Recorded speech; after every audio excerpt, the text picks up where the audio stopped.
জুলাই শহীদ পরিবারের গর্বিত সদস্যবৃন্দ এবং জুলাই যোদ্ধাদের সম্মানে আয়োজিত আজকের এই মত বিনিময় সভার প্রিয় সম্মানিত সভাপতি, মঞ্চে বসা সম্মানিত সহকর্মীবৃন্দ, সুশীল সমাজের সম্মানিত ব্যক্তিবৃন্দ,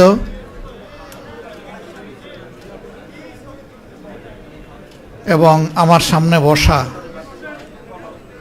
আমাদের আবেগের ঠিকানা শহীদ পরিবারের সম্মানিত সদস্যবৃন্দ, জুলাই যোদ্ধাবৃন্দ, মিডিয়ার বন্ধুগণ,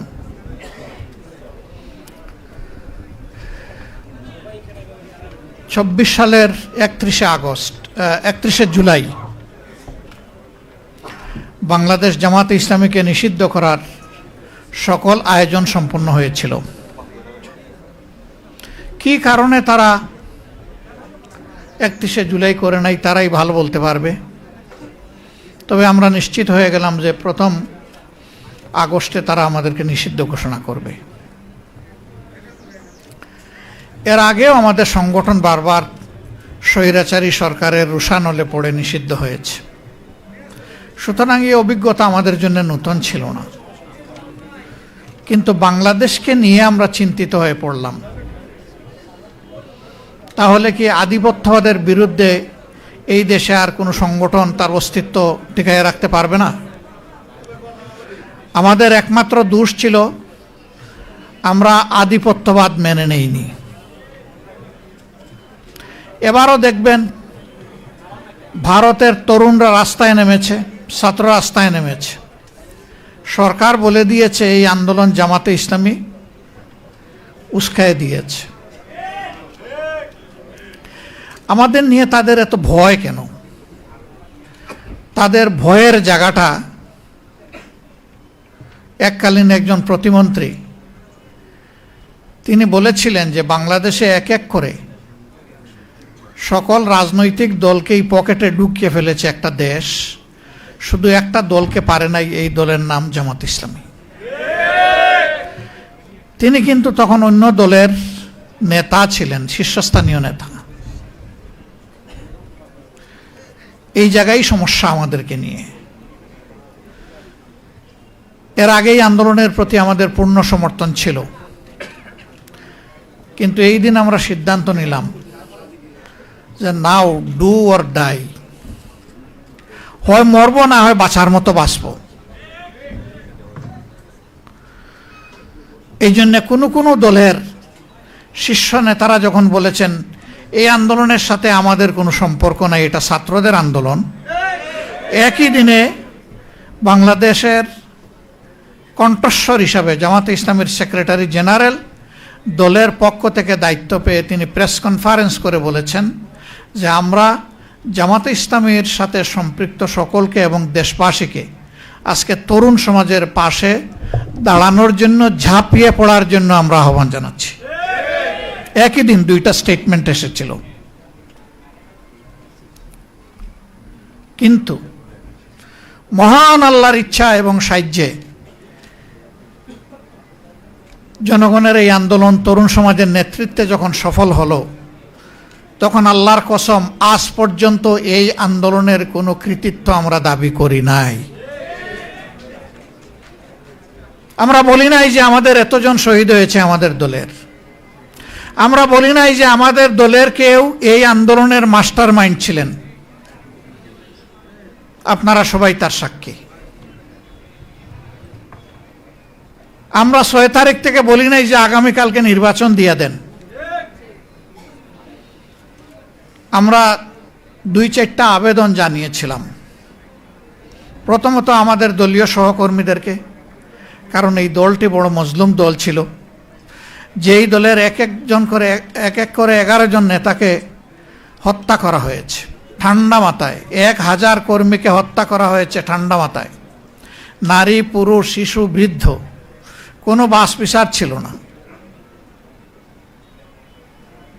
যেই দলের কর্মীদেরকে যেখানেই সামান্য কোনো চিহ্ন পাওয়া গেছে চাকরি থেকে বরখাস্ত, বাড়িঘর থেকে বিতাড়িত, ব্যবসা প্রতিষ্ঠানের দখল নিয়ে নিছে, সেই দলটা কি পরিমাণ কষ্টে ছিল এটা বুঝাই যায়। আমরা কারো সাথে তলে তলে রাতের বেলা আপোষ করি নাই, আর দিনের বেলা গিয়ে রাস্তায় নেমে চিৎকার দেই নাই, এবং আমরা স্বৈরাচারের পারমিশন নিয়েও রাস্তায় নামি নাই, ওই পারমিশনের তোয়াক্কাও আমরা করি নাই। আমাদের যেটুকু সামর্থ্য ছিল দফায় দফায় তাই নিয়ে স্বৈর শাসনের আমরা প্রতিবাদ করেছি। আমরা আহ্বান জানালাম যে এই দেশ আমাদের, আমরা দেশকে ভালোবাসি, আপনারা শান্ত থাকুন, ধৈর্য ধরুন, আইন শৃঙ্খলা ফিরিয়ে আনতে নিজেরা উদ্যোগী হন, এবং কারো উপর থেকে এখন কোনো প্রতিশোধ নেবেন না, তবে বিচার পাওয়ার অধিকার সবার আছে। আমরা বিচার চাই, কিন্তু প্রতিশোধ চাই না। আলহামদুলিল্লাহ, দুনিয়ার ইতিহাসে গত 100 বৎসরে একমাত্র গণ অভ্যুত্থান, গণবিপ্লব, যেখানে বিপ্লব বা অভ্যুত্থানের পরে কোনো মানুষকে মরতে হয় নাই, কারো দোকান ব্যবসা প্রতিষ্ঠান লুণ্ঠিত হয় নাই, কারো ঘর বাড়িতে আগুন জ্বালানো হয় নাই। এদেশের মানুষ দায়িত্বশীলতার পরিচয় দিয়েছে। কিন্তু দুর্ভাগ্যের বিষয়, 6 তারিখ থেকে একদল লোক চাঁদাবাজিতে ঝাঁপাইয়ে পড়ল। সব জায়গা থেকে আমাদের কাছে খবর আসলো। আমরা তাদের শীর্ষস্থানীয় 2 জন নেতাকে নিয়ে বসলাম। আমরা বললাম, শহীদদের রক্তের কসম, পঙ্গুদের পঙ্গুত্বের কসম, আল্লাহর দোহাই দিয়ে বলি এদেরকে আপনারা থামান। আমাদের কথা তাদের ভালো লাগে নাই। ভালো লাগবে কিভাবে? স্বয়ং শস্যার মধ্যে ভূত থাকলে ভূত কিভাবে তাড়াবেন? মাথা থেকে পায়ের পাতা সবাই যদি এই অপরাধে জড়ায় পড়ে, তাহলে অপরাধীদেরকে বিরত রাখবে কে? রাখার তো কেউ নাই। কার্যত এখনো সেই মহোৎসব চলছে। আমরা নির্বাচনের দাবি করলাম না। আমরা আমাদের সহকর্মীদেরকে বললাম যে শহীদদের বাড়িতে যাও, মা বাপের পাশে দাঁড়াও, সান্ত্বনা দেও, তাদের জন্য দোয়া করো, নিজেদের যা কিছু আছে উজাড় করে দিয়ে সেইটা করো। হাসপাতালে হাসপাতালে আমরা ছুটে বেড়ালাম। যারা কাতরাচ্ছে, এই যে একজন এখানে বলে গেলেন, তার মাথায় হাত দিয়ে জিজ্ঞেস করেছিলাম, তিনি এই কথাটা বলেন নাই যে এইভাবে আহত হয়ে পড়ে আছেন, আপনি কি মানসিকভাবে দুঃখিত নাকি কি বলবেন আপনি? বললো, আমি মোটেই দুঃখিত না, আমি সন্তুষ্ট। আমার জাতির জন্য আমি যে রক্ত দিতে পেরেছি, আমি তো বেঁচে আছি, কিন্তু আমার সহযোদ্ধারা তো অনেকে চলে গেছে। আমি জিজ্ঞেস করেছিলাম, আরেকবার যদি জাতির প্রয়োজনে? বলছে, আরেকবার কেন, যতবার প্রয়োজন হবে ততবার বেরিয়ে আসবো। পা কাটা হয়ে গিয়েছে। ঢাকা মেডিকেলে জিজ্ঞেস করেছি, তুমি তো আর পারবে না জাতির জন্য লড়াই করতে। কেন পারবো না? আমার তো একটা পা এখনো আল্লাহ রেখেছেন, ওই এক পায়ের উপর ভর করে প্রয়োজনে জাতির জন্য আবার লড়াই করব। তাদের বদৌলতে পাওয়া এই নতুন বাংলাদেশে আমরা যদি তাদের সাথে বেঈমানি করি, আল্লাহ কি আমাদেরকে ছেড়ে দেবেন? আমরা সবাইকে আহ্বান জানিয়েছিলাম, এই শহীদ, এই আহতদেরকে সম্মান করুন, শ্রদ্ধা করুন, তাদের আকাঙ্ক্ষা বাস্তবায়নে এগিয়ে আসুন। এখানে একজন দাঁড়িয়ে বলেছেন যে যারা নিহত হয়েছে, শহীদ হয়েছে, তাদের মধ্যে বেশিরভাগ প্রান্তিক জনগণ, এমনকি তারা ছাত্রও ছিল না। একটা সংখ্যা ছাত্র, বেশিরভাগ শ্রমিক। সেই শ্রমিকের কি কোনো কোটার দাবি ছিল? তার সরকারি চাকরির আশা ছিল? সে ওঠার জন্য যায় নাই, সে গিয়েছিল ফেসিবাদ মুক্ত একটা বাংলাদেশ দেখতে। আজকে সবই রয়ে গেল। সেই কোটা অত্যন্ত নিকৃষ্টভাবে এখন বাস্তবায়ন হচ্ছে। বিশ্ববিদ্যালয়ের ভিসি, জেলা পরিষদের প্রশাসক, তারপরে ব্যাংক, বিমা, কর্পোরেশন, সরকারি, বেসরকারি, আধা সরকারি সেক্টর, সব জায়গায় এখন একদম নির্লজ্জ দলীয়করণ চলতেছে। এটাকে কৌটা নয়?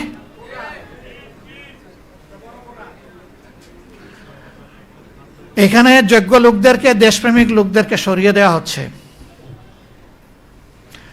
বাছাই করে করে অসৎ দুর্নীতিপরায়ণ লোকদেরকে প্রধান প্রধান জায়গায় পদায়ন করা হচ্ছে, যেন একটা দুর্নীতির স্বর্গরাজ্য কায়েম করা যায়।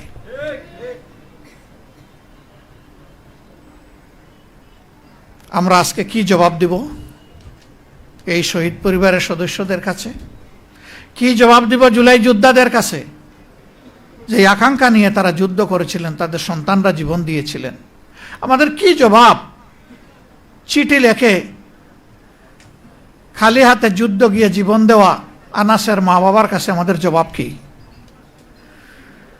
জাবের ইব্রাহিমের মা বাবার কাছে জবাব কি? রিয়া গুপের মা বাবার কাছে আমাদের জবাব কি? শান্তর মা বাবার কাছে আমাদের জবাব কি? আবু সাইদের সেই নিরীহ পরিবারের সদস্যদের কাছে আমাদের জবাব কি? মুগ্ধর পিতা এখানে আছেন, তার পরিবারের কাছে আমাদের জবাব কি? আমি উনার প্রতি বিশেষভাবে কৃতজ্ঞতা আদায় করি।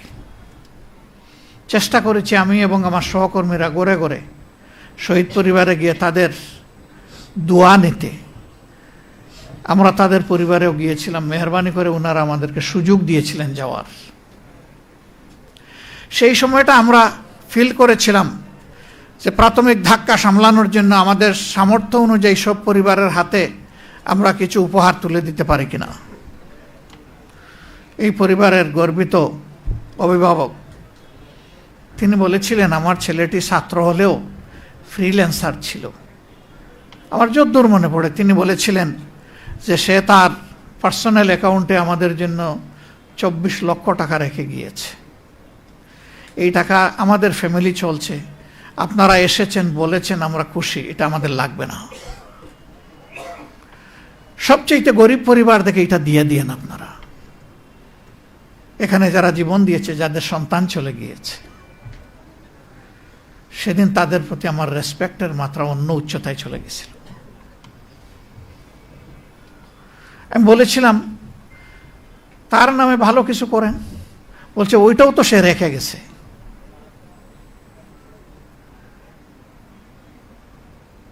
এই যে পবিত্র একটা আকাঙ্ক্ষা যে আমার ছেলে যে কারণে জীবন দিয়েছে, ওই কারণে সহযোদ্ধাদের প্রতি একটু সম্মান দেখালে আমি বরঞ্চ কৃতজ্ঞ হব, মানসিক প্রশান্তি পাব।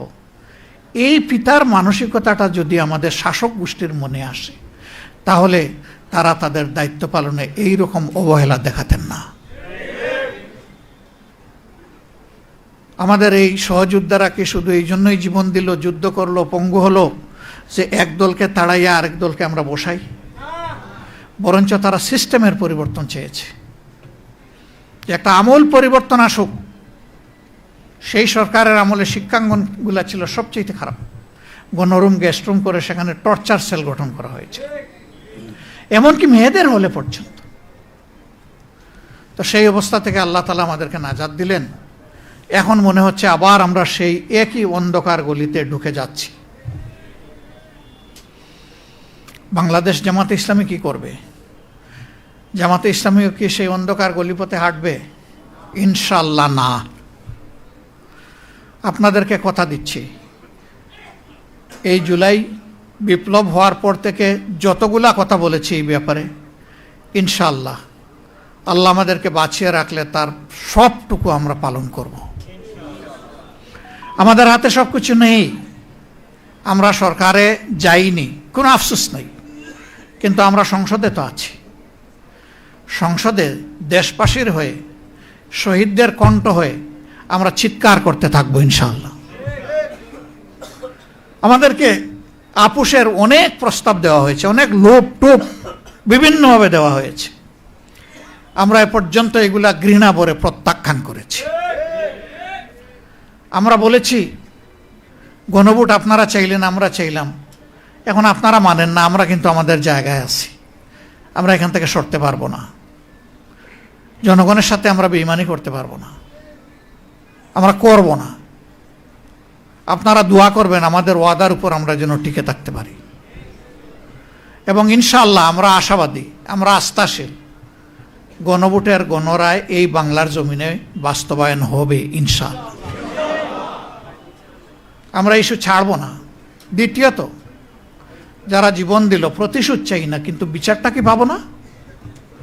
শুধু কারো বাবার বিচার, নিজের বিচার, মায়ের বিচার, বোনের বিচার, ভাইয়ের বিচার হবে, আর এই দেশের নিরীহ জনগণ শহীদ হয়েছে তাদের হত্যাকারীদের বিচার হবে না? সেই বিচারও ইনশাআল্লাহ এই বাংলার মাটিতে হবে। কোনো বিচার 50 বছর পরে হয়েছে এই দেশে, কোনোটা হয়েছে 21 বছর পরে। আমরা কথা দিচ্ছি এই বিচারও ইনশাআল্লাহ জয় দিন, জয় মাস, জয় বছর পরে হবে হবে হবে ইনশাআল্লাহ। আমরা এটাও ছেড়ে দিব না, এই দাবি আমরা ছেড়ে দেব না। আমরা ছেড়ে দেওয়ার কেউ নই, আমরা ওয়াদাবদ্ধ। এই ওয়াদা আমাদেরকে বাস্তবায়ন করতে হবে। আমরা সরকারের কাছে খোলা মনে আহ্বান জানাবো। ভুলভ্রান্তি মানুষের হয়, দলের হয়, সরকারের হয়, বিরোধী দলের হয়, সবার হইতে পারে। আমরা মনে করি সুস্পষ্টভাবে আপনারা জাতির সাথে দেওয়া কথা লঙ্ঘন করেছেন, আপনারা জাতির সাথে বিশ্বাস রক্ষা করেন নাই, আপনারা বিশ্বাসঘাতকতা করেছেন। আপনারা ফিরে আসেন, এই দাবি মেনে নেন, দানাই পানাই বাদ দেন, এইটা ওইটা ডানে বামে চলা বাদ দিয়ে সোজা চলেন। জাতি কঠিন সংকটে আপনাদের পাশে থেকে এই দেশকে গড়বে ইনশাআল্লাহ, কারণ আমরা আমাদের দেশকে ভালোবাসি। আরেকটা কথা আমরা বলে দিচ্ছি, আমাদেরকে বিভিন্ন ভয়ভীতি দেখানো হচ্ছে, আপনাদেরকেও দেখানো হচ্ছে। আল্লাহর কসম, আল্লাহ ছাড়া কাউকে ভয় করি না। কেন ভয় করব? ফাঁসির তক্তার উপরে তো আমাদের নেতৃবৃন্দ দাঁড়িয়ে বলেছেন, সাবধান, অন্যায়ের কাছে মাথা নত করা যাবে না। আমরা ওই জায়গায় দাঁড়িয়ে আছি। আমরা মনে করি যে আমরা প্রতি মুহূর্ত ফাঁসির তক্তার উপরেই আছি, কিন্তু আমরা কারো কাছে মাথা নত করব না ইনশাআল্লাহ। আমাদেরকে যাই করা হোক, যাই বলা হোক, আখের মনে রাখবেন যে সমস্ত শক্তি এবং কুওয়াতের মালিক হচ্ছেন আল্লাহ রাব্বুল আলামিন।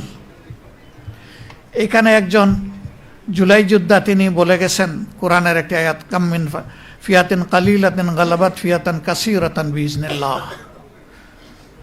বড়ত্বের দম্বে, অহংকারে কেউ যেন ফেটে না পড়েন। আল্লাহর কাছে এটার 2 পয়সার কোনো মূল্য নেই।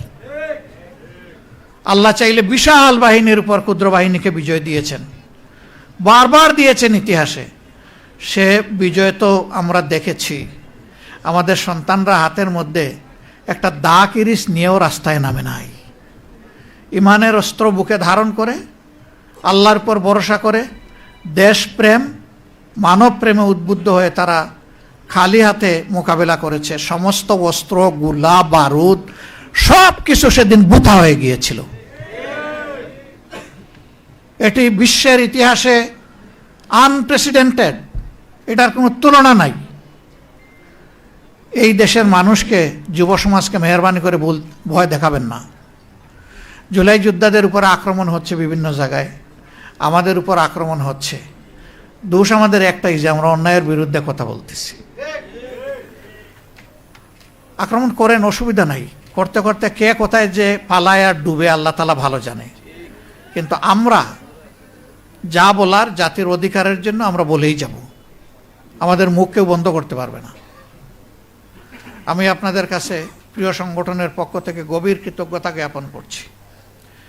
শহীদ পরিবারের যারা এসেছেন, জুলাই যোদ্ধা যারা এসেছেন, সম্মানিত অতিথিবৃন্দ আমাদের দাওয়াত কবুল করে এসেছেন, আল্লাহ তাআলা আপনাদেরকে উচ্চ মর্যাদা দান করুন।